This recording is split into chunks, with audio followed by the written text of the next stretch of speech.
السلام علیکم ورحمۃ اللہ وبرکاتہ۔ الحمد للہ رب العالمین والصلاة والسلام علی سید المرسلین سید الاولین والآخرین سیدنا ونبینا وامامنا وقدوتنا واسوتنا محمد وعلی آلہ واصحابہ وازواجہ وذریاتہ اجمعین، اما بعد۔ فاعوذ باللہ من الشیطان الرجیم، بسم اللہ الرحمن الرحیم۔ آج آپ حضرات کی خدمت میں چوتھے پارے کی مختصر تفسیر پیش ہے۔ اعوذ باللہ من الشیطان الرجیم، بسم اللہ الرحمن الرحیم۔ لن تنالوا البر حتى تنفقوا مما تحبون وما تنفقوا من شيء فإن الله به عليم۔ اس کا ترجمہ یہ ہے کہ تم ہرگز پوری نیکی کو نہیں پا سکتے جب تک تم اس چیز کو نہ خرچ کرو جو تمہیں پسند ہے، اور تم جو بھی خرچ کرتے ہو اللہ اس کو خوب جانتا ہے۔ یہ چوتھے پارے کی پہلی آیت ہے جس کے اندر اللہ رب العزت نے ایمان والوں کو مخاطب کر کے فرمایا کہ اپنے اچھے مالوں کو، جو محبوب مال تم لوگوں کے نزدیک ہے، ان مالوں کو میری راہ میں خرچ کرو تاکہ تم جنت پا سکو۔ بخاری شریف میں باب الزکوٰۃ علی الاقارب میں ایک حدیث وارد ہوئی ہے جس کے راوی اسحاق بن عبداللہ ہیں۔ وہ فرماتے ہیں کہ انہوں نے حضرت انس بن مالک رضی اللہ عنہ کو ارشاد فرماتے ہوئے سنا کہ مدینہ کے مالداروں میں سب سے مالدار حضرت ابو طلحہ انصاری رضی اللہ عنہ تھے۔ مسجد نبوی کے بالکل قریب ان کا ایک باغ تھا جس کے اندر ایک کنواں بھی تھا جس کا نام بیروحہ تھا۔ جب یہ آیت نازل ہوئی تو وہ حضور پاک صلی اللہ علیہ وسلم کی خدمت میں تشریف لائے اور عرض کیا کہ اللہ کے رسول صلی اللہ علیہ وسلم، اللہ تعالیٰ ارشاد فرماتا ہے لَن تَنَالُوا الْبِرَّ حَتَّى تُنْفِقُوا مِمَّا تُحِبُّونَ، کہ تم پوری نیکی کو اس وقت نہیں پا سکتے جب تک اپنی محبوب چیز کو رائے خداوندی میں خرچ نہ کرو۔ تو اللہ کے رسول صلی اللہ علیہ وسلم، میرے مالوں میں سب سے محبوب مجھے یہ باغ ہے، تو آج میں اس باغ کو اللہ کی راہ میں صدقہ کر رہا ہوں۔ تو آپ کو اختیار ہے، آپ اس کو جس طرح چاہے تقسیم کر دیں۔ یہ بات سن کر حضور پاک صلی اللہ علیہ وسلم نہایت خوش ہوئے اور فرمایا کہ تم اس باغ کو اپنے رشتہ داروں کے درمیان تقسیم کر دو۔ چنانچہ حضرت ابو طلحہ انصاری رضی اللہ عنہ نے اپنے چچا زاد بھائیوں کے درمیان اس باغ کو تقسیم کر دیا۔ تو اس حدیث سے بات معلوم ہوئی کہ صحابہ کرام کا جذب عمل اس قدر تھا کہ جب بھی کوئی حکم خداوندی نازل ہوتا تو فوراً اس کی تعمیل کے لیے لپک پڑتے۔ تو اس حدیث کے ذریعے مومنین کو ایک پیغام دینا مقصود ہے کہ مومنین کی ذمہ داری ہوتی ہے جب بھی وہ دین کی باتیں سنیں، جب بھی خدا کے احکامات سنیں، فوراً اس کو بجا لانے کی کوشش کریں۔ اس آیت میں ایک لفظ آیا ہے البر۔ تفسیر قرطبی میں لکھا ہے کہ البر سے مراد جنت ہے، اور یہ قول حضرت مسعود، حضرت عبداللہ بن عباس رضی اللہ عنہ کا قول ہے کہ البر سے مراد جنت ہے۔ جنت اگر حاصل کرنا چاہتے ہیں تو ایمان والے کی ذمہ داری ہے کہ وہ اپنے محبوب مال کو اللہ کے راہ میں خرچ کرے۔ اس کے بعد اس پارے کی اگلی آیات میں اللہ رب العالمین نے امت اسلامیہ کا مقام اور اس کی دعوت کا تذکرہ فرمایا۔ كنتم خير أمة أخرجت للناس تأمرون بالمعروف وتنهون عن المنكر وتؤمنون بالله، کہ تم بہترین امت ہو جو لوگوں کے لیے برپا کی گئی ہو، تم بھلائی کی تلقین کرتے ہو اور برائی سے روکتے ہو، اللہ پر ایمان رکھتے ہو۔ اس آیت کریمہ میں یہ بتایا گیا ہے کہ امت مسلمہ آخری دینی پیغام کی حامل امت ہے، اور یہ پیغام اس کے تمام اعمال اور حرکات اور سکنات پر حاوی ہیں۔ اس کا منصب قیادت، اس کا منصب قیادت اور رہنمائی، دنیا کی نگرانی اور احتساب کا منصب ہے۔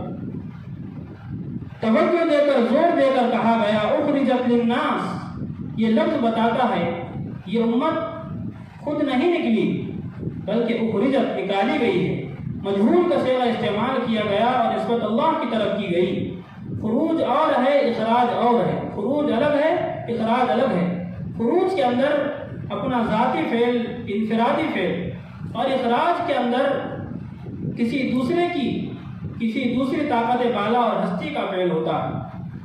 یعنی یہ امت کسی خاص مقصد کے لیے پیدا کی گئی ہے، انسانیت کی حفاظت اور خالق کائنات کے مقاصد کو بروئے کار لانے کے لیے خلیفۃ اللہ کی حیثیت سے اس امت کا وجود ہوا ہے۔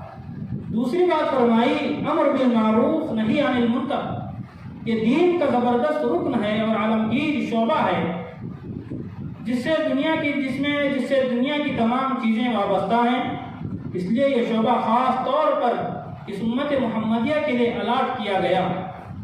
امت محمدیہ کی فضیلت اور برتری کی علت ڈھونڈی جاتی ہے تو معلوم ہوتا ہے کہ اس امت کی برتری، اس امت کی فضیلت، اس امت کے ذریعے ایک اعلیٰ اور برتر کام لیا گیا جس کی وجہ سے یہ امت خیر الامم کے عظیم لقب سے ملقب ہے۔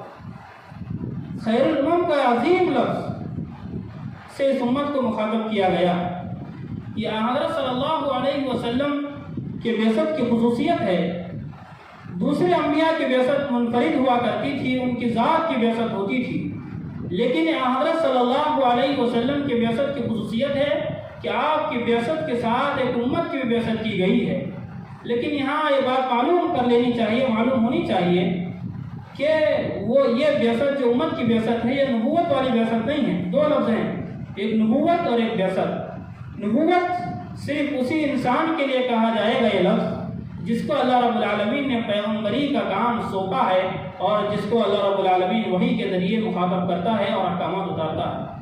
لیکن بعثت کا لفظ یہ قوم کے لیے بھی آ سکتا ہے، لوگوں کے لیے بھی آ سکتا ہے، دوسرے انسانوں کے لیے بھی آ سکتا ہے۔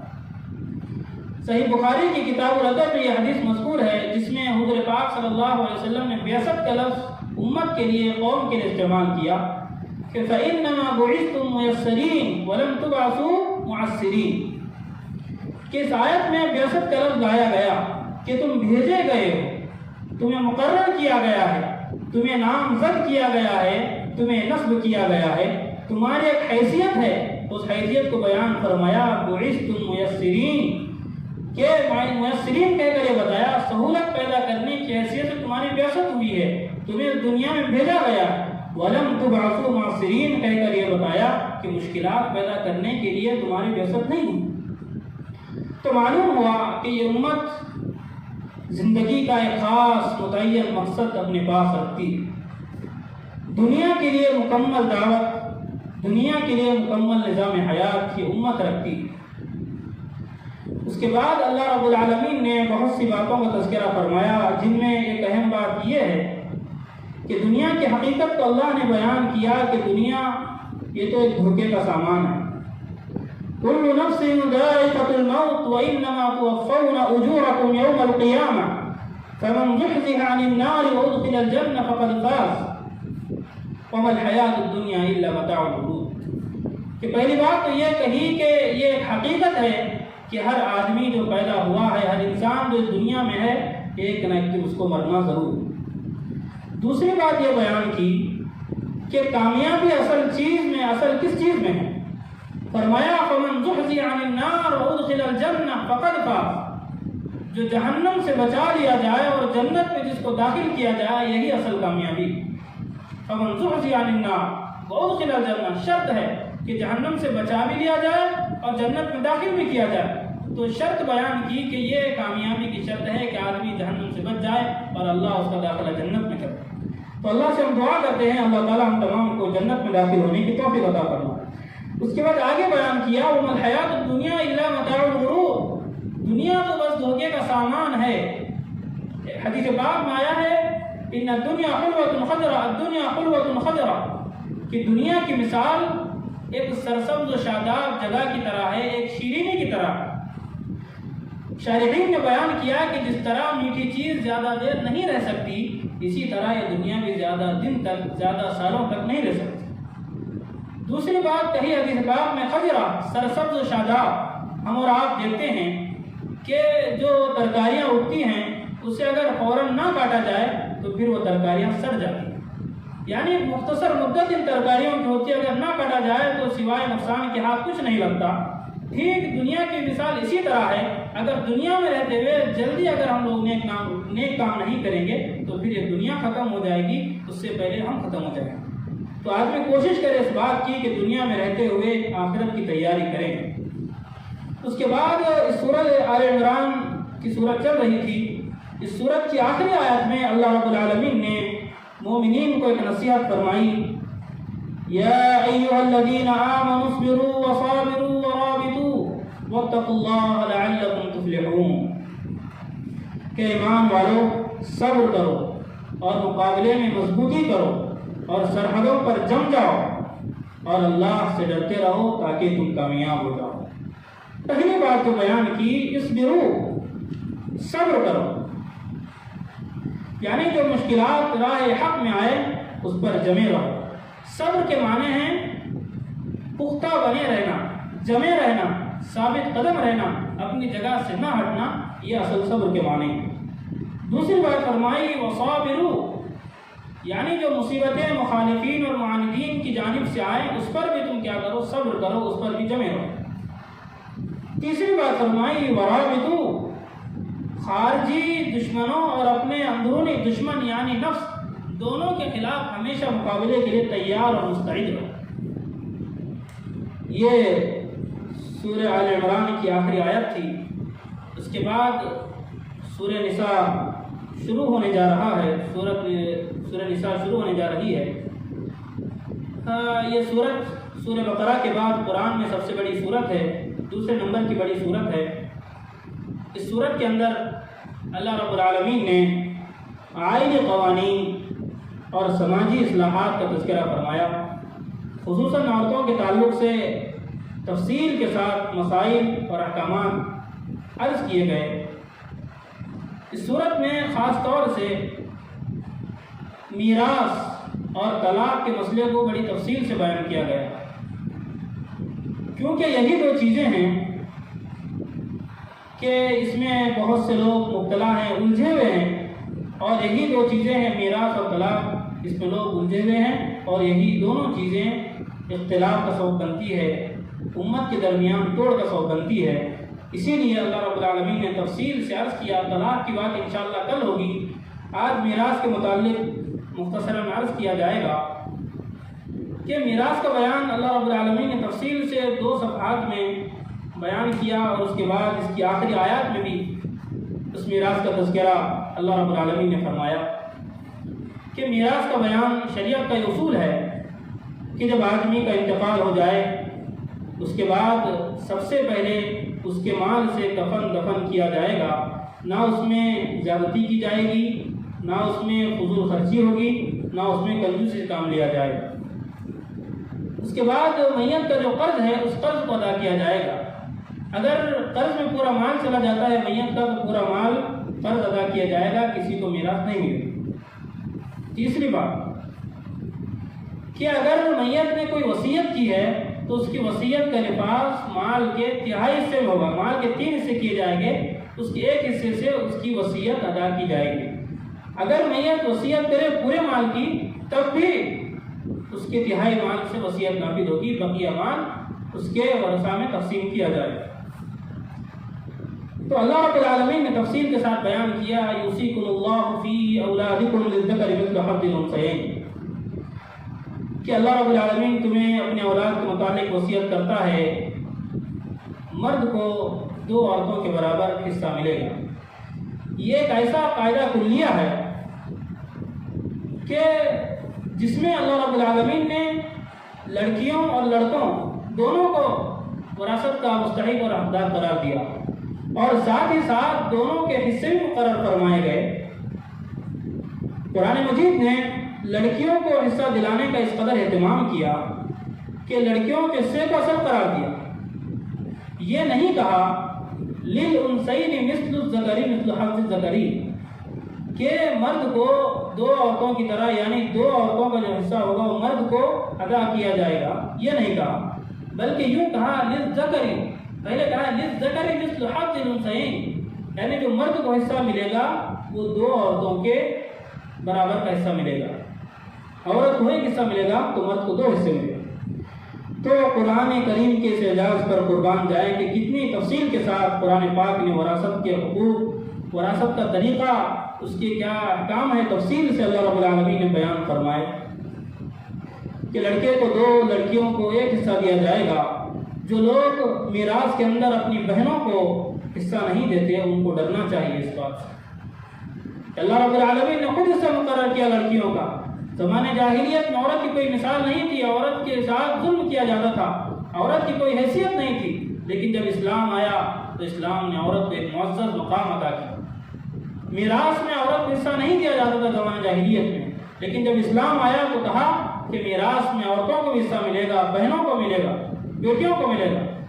اگر کوئی بھائی اپنی بہن کا حصہ مارتا ہے، ہڑپتا ہے، تو اس کو سمجھ لینا چاہیے کہ وہ بڑی تباہی کی طرف جا رہا ہے۔ دوسری بات معاشرے میں یہ دیکھا جاتا ہے، دوسری بات یہ دیکھی جاتی ہے کہ جو چھوٹے بچے ہوتے ہیں تو ان کو حصہ نہیں دیا جاتا وراثت کا۔ اگر چھوٹے بچوں کا حصہ مال ہڑپ کر لیا جائے گا تو عذاب جو ہوگا، گناہ جو ہوگا دوہرا ہوگا۔ پہلا گناہ یہ ہوگا کہ شریعت نے جن وارثوں کو مقرر کیا ان وارثوں کو حصہ نہ دینے کا عذاب، گناہ۔ دوسرا گناہ یتیم کے مال کو ہڑپ کرنے کا، جس کو اللہ رب العالمین نے اس میراث سے پہلے بیان کیا، ان الذین یأکلون اموال الیتامی ظلما انما یأکلون فی بطونہم نارا وسیصلون سعیرا، کہ جو لوگ یتیم کے مالوں کو ناحق کھاتے ہیں تو وہ لوگ مال نہیں کھا رہے بلکہ اپنے پیٹ کے اندر انگار بھر رہے ہیں، وسیصلون سعیرا، قریب انگار میں ڈالے جائیں گے۔ تو بڑی سخت بات اللہ نے کہی کہ جو لوگ مال وراثت کا حق چھینتے ہیں، اپنی بہنوں سے چھینتے ہیں، چھوٹے بچوں سے چھینتے ہیں، وہ اس آیت کو پڑھنا چاہیے، ان پر ضروری ہے کہ اس آیت کا مطالعہ کریں۔ یہ آیت اپنے ذہنوں میں، یہ آیت اپنے دلوں میں نکلے۔ ان الذین یأکلون اموال الیتامی ظلما، ظلما کہا گیا کہ ان کا حق مارتے ہوئے، ان کا حق ہڑپتے ہوئے اپنے پاس مال جمع کر رہے ہیں، وہ کیا کر رہے ہیں؟ انما یأکلون فی بطونہم نارا، وہ اپنے پیٹ میں آگ بھر رہے ہیں۔ عزیز بھائیوں، سمجھنا چاہیے اس بات کو کہ اللہ رب العالمین نے کتنا سخت لہجہ ایمان والے کے لیے یہاں پہ بیان کیا۔ اللہ رب العالمین سے دعا بھی کرتے رہنا چاہیے کہ اللہ رب العالمین ہم تمام کو اس کے تمام احکامات پر چلنے کی توفیق عطا فرمائے۔ خصوصاً جو میراث کی بات ہے، جو میراث کا حکم ہے، ہم اپنی زندگیوں میں جو شریعت نے بیان کیا اسی کے مطابق عمل کریں۔ میراث کو اگر اپنے طور پر سمجھنا چاہے تو عزیز بھائیوں، ہم ظلم کریں گے لوگوں کے ساتھ، ہم لوگوں کا مال ہڑپ کر لیں گے۔ اسی لیے جو شریعت نے اصول بتائے ہیں ان اصولوں پر چلیں تو میراث کو تقسیم کرنا اور میراث کے احکامات پر چلنا یہ آسان ہوگا۔ ایک آخر میں یہ بات عرض کر دینا مناسب سمجھتے ہیں کہ جو بھی ترجمہ پڑھنا جانتے ہیں، اردو ہو، انگلش ہو، چاہے جو بھی زبان جانتے ہیں، ان کو چاہیے کہ سورہ نساء کی آیت نمبر 11 اور 12، اسی طرح اس سورت کی آخری آیت، اس کا ضرور مطالعہ کریں، اس کا ترجمہ بغور پڑھیں اور اس کی تفسیر کو بغور پڑھیں، تاکہ میراث کا جو حکم شریعت نے بیان کیا وہ سارا کا سارا ہماری آنکھوں کے سامنے آ جائے، اس کی ساری وضاحت ہو جائے۔ اللہ رب العالمین سے دعا ہے اللہ تعالیٰ ہم تمام کو کہنے سننے کے عمل کی توفیق عطا فرمائے۔ وآخر دعوانا ان الحمد للہ رب العالمین۔